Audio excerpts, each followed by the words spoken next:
And so it begins. Hello, my friends. Welcome to the channel. I'm Sam Evans. You're watching the Electric Viking. Great to see you. This is the kind of news that I think we all knew was going to come. We all knew it was happening.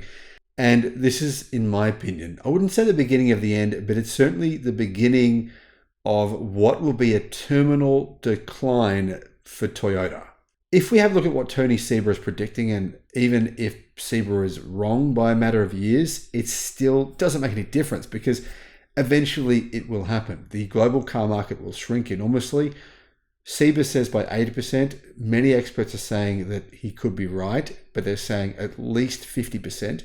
And when this global car market shrinks, as it is now, but will more so once robotaxis arrive, when autonomous cars arrive, and many people in cities who already don't like driving in cities won't have to drive anymore. They'll be able to very cheaply, much more cheaply than what it costs to drive, get whatever vehicle they want, wherever they want. It's going to revolutionize the world. But at this point in time, Toyota has, their sales have begun to slide by 5%, worldwide by 5% in the first 6 months of this year.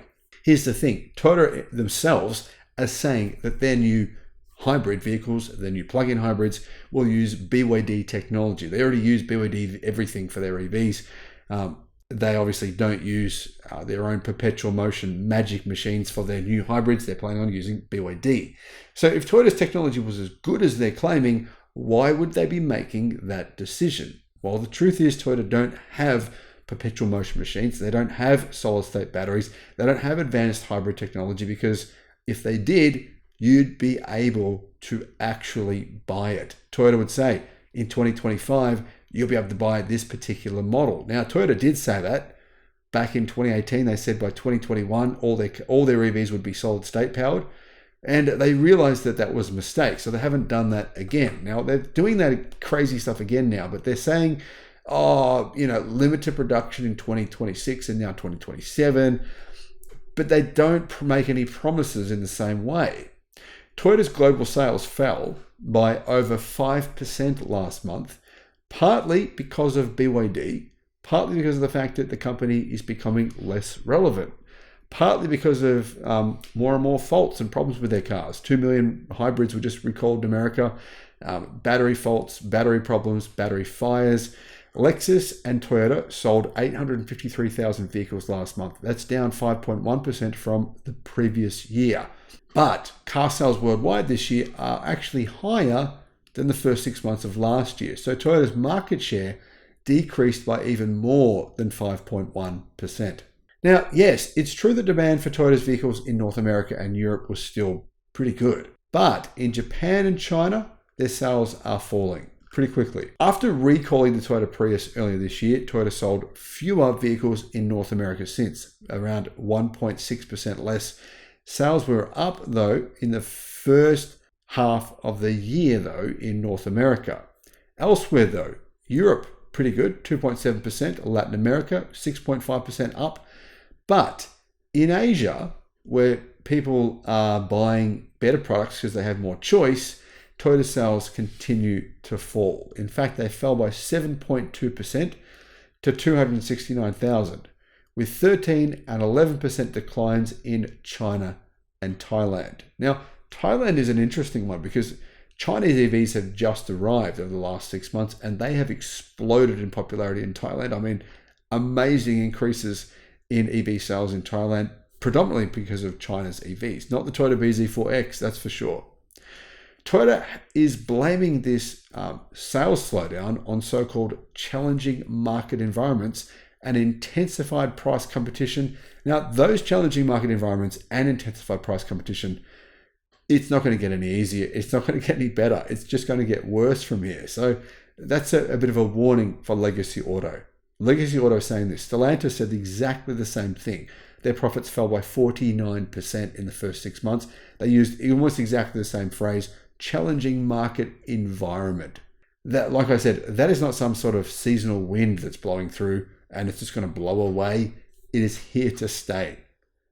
China increased its global sales. In other words, they increased their exports. Japan didn't. Japan's exports went down. Toyota sales in the first half of this year. Well, apparently, a lot of this has been blamed on BYD. Toyota sales are down by double digits through the first half of 2024 in China, 11%, Indonesia, 10%, Thailand, 15%. And, well, basically Toyota's saying, oh, well, it's BYD. Their aggressive price cutting is hurting us. But to be honest, if you look at BYD's lineup in China, I mean, what Toyota vehicle would you prefer in any market segment? I can't think of anything. There's really nothing. I've thought about every model. Okay, what about if you want a large electric SUV? Well, the Bao 5's better than the Toyota Land Cruiser. What about, to be honest, in every market segment, I believe BYD has a superior vehicle for less money than Toyota. And I can't see how that's going to change. I mean, basically Toyota using BYD's technology, which by the time Toyota are using it, it'll probably be obsolete for BYD. That happening it's like, well, if you know that, people in China will know this. Why would they then go, oh, well, okay, you're repackaging a BYD, sweet. I'll buy a repackaged BYD with your badge on it for a bit more money from you. That doesn't add up. So I don't see this, how Toyota can really get away from this situation, how they can fix this. BYD's set a new sales record. They sold 341,700 vehicles, new energy vehicles, last month. 342,000. About half of those, just under half were EVs, just over half were plug-in hybrids.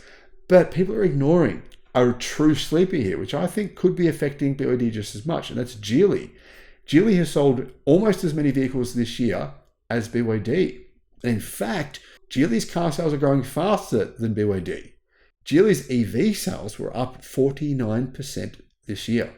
Toyota's EV sales, well, they're so small, they're not even worth talking about. Anyhow, guys, the Chinese EV manufacturers, they're not going to say, oh, Toyota's saying, please don't be too aggressive on price cuts. They'll continue to do what they're doing. There won't be an end in sight. They'll continue to price cut, but at the same time, they'll continue to massively improve their cars. And I don't see how anyone can really keep up with that. Maybe Tesla, their innovation, they're very fast to innovate, but I know you might not think that if you're not a Tesla fan, but they are very fast to innovate where it matters.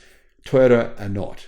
And keep in mind, even if you disagree with that, Toyota's engineers themselves disagree with you. Now, if you disagree that Tesla is well ahead of Toyota, Toyota's engineers will tell you, are you wrong?